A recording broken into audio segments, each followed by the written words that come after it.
A second point is the President's 2020 goal is very aggressive. We are now at about 41% attainment.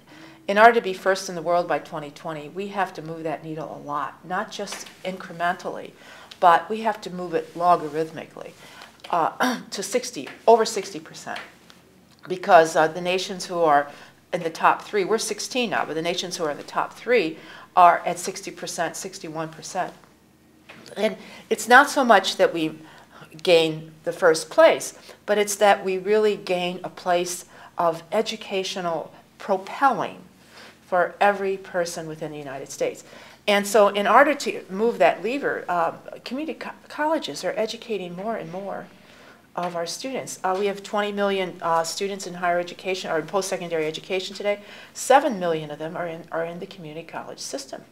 And when we look at becoming first in the world and 60%, that means we need 10 million more college graduates by 2020. And 2/3 of them have to be adults because the demographics don't make it if you just use students who are graduating from from high school. So 1/3 can be the students who are graduating from college, and 2/3 have to be adults returning to either get their first post-secondary education certificate or some kind of training development or associate degree, or to to get some kind of a degree that will allow them to go to a 4-year degree. So, and the community college culture is much more open to that population. Our 4-year institutions are still, in many ways, some have changed more dramatically than others, but in many ways, they're still attuned to the student who comes straight out of high school. And so we rely on the community colleges to be really effective with that group, and that's a major population that we have to somehow educate. My third lever is affordability. Many students are choosing, not because it's lower in quality, but because it's more affordable to them to spend the tuition that is required for those 2 years. And if they want to go on for 4 years, it just allows that opportunity to be much more within their financial reality. And so I think it's affordability. I think it's the way community colleges really are very open and a community that really does support the adult student. And I also think it's because more and more students are choosing the community college pathway and they're addressing the populations that we're least successful with. It's critical that we can help community colleges be more effective. It's critical. I believe that the model, the Achieving the Dream model, from what I know about what makes transformational change in education, and I've had the opportunity to be president of 2 institutions and a 3rd organization where the requirement was some kind of transformational change. And I know I've learned both from mistakes and successes what works and what doesn't work. And I believe that their model is really a model that has tremendous potential for success. They start with a leader. There's got to be commitment from the leadership. That's the only way you drive cultural change. And they know the significance. It can't be a project. There's no silver bullet in this. There's no quick win. So it can't just be put a bridge program in your school and that's going to really help students bridge from high school to post-secondary or to college. It can't be a learning community. It can't just be getting the developmental education piece right. It's got to be a cultural change. And the leader, the president, is the one who drives that, who says to the institution, we don't win unless every student wins. That's got to be the driving motivation, and that has to come from the leader. And I see that in the Achieving the Dream model. The second thing is the model is very data dependent. They're extremely, they build their strategies around what evidence shows. And so data is critical. And we all know that, it's very nice to talk anecdotally about things, but we really don't know what works until we do the numbers and look at how this strategy is or is not working.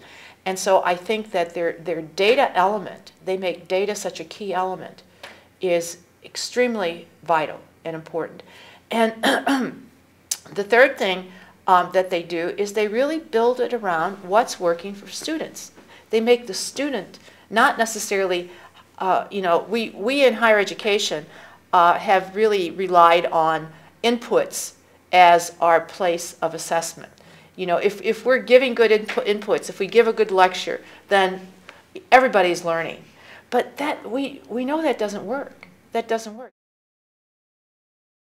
And what Achieving the Dream does is it really forces institutions, and maybe not forces, but gives institutions the kind of supports, the kind of permission to not test your effectiveness by the inputs you're doing, have so many books in your library, or do so many lectures or whatever, but by what the student outcomes are.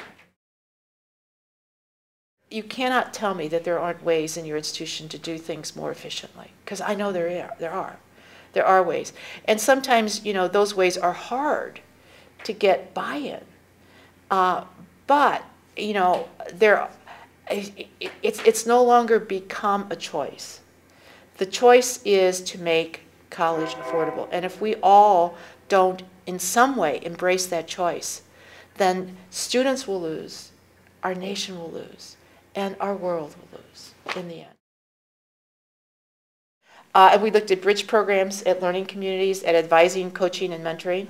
And we had practitioners there from the institutions. And it was kind of a common, a dual conversation together. The researchers presented their findings, and then they really, in roundtables of about 8 to 10, they really kind of vetted those findings in terms of what works in practice. And we had policy experts in those same conversations. And we're looking at gleaning now the lessons from that. We had a recorder at every table, and so we're going to look at the conversations that happen at every table and look at the themes. And then we want to get those themes out there. What works and what doesn't work. It's going to be as important for institutions to know what doesn't work with bridge programs, what doesn't work with learning communities, so that people aren't putting resources, redirecting, very precious resources to something that is not going to work in the long term. And so that's another avenue that we're, wanting to put forth. And we're also looking at policy issues that hopefully can be very effective in terms of the completion agenda itself, and redirecting some of the federal programs like Title V and the TRIO programs. And the FIPSI program, we want to turn that into what we're calling a first in the world program for innovative practices that institutions are doing or that want to test. They want to test these programs that really address completion and affordability. So those are some of the things that the federal government is. And of course, our real strong proponent and dear to our heart is the Pell Grant. We want to maintain that level of Pell Grant, and actually it's scheduled to be increased. There's American Opportunity Tax Credit for families to get a rebate on their taxes for paying tuition. We want that to be made permanent. It's scheduled to go away in a year or two, and we want it to be made permanent. So we're trying to work on the affordability piece, on the institutional strategy piece, and we just, in this past March, we developed and gave out a toolkit for states, what states can do on the completion agenda. So this has really been kind of a concerted and dynamic effort throughout the Department of Education, and it really has continued to put post-secondary education in a national lens, which I think is terrific, and I think it's really the lens that our nation needs in terms of not only creating a better economy, it's prosperity over all levels, social, economic, civic, and building a better democracy, and building a real citizenry that feels like they have the opportunity to make a difference because they're empowered with both the knowledge and the strategic communication and critical thinking skills that they need to make a difference.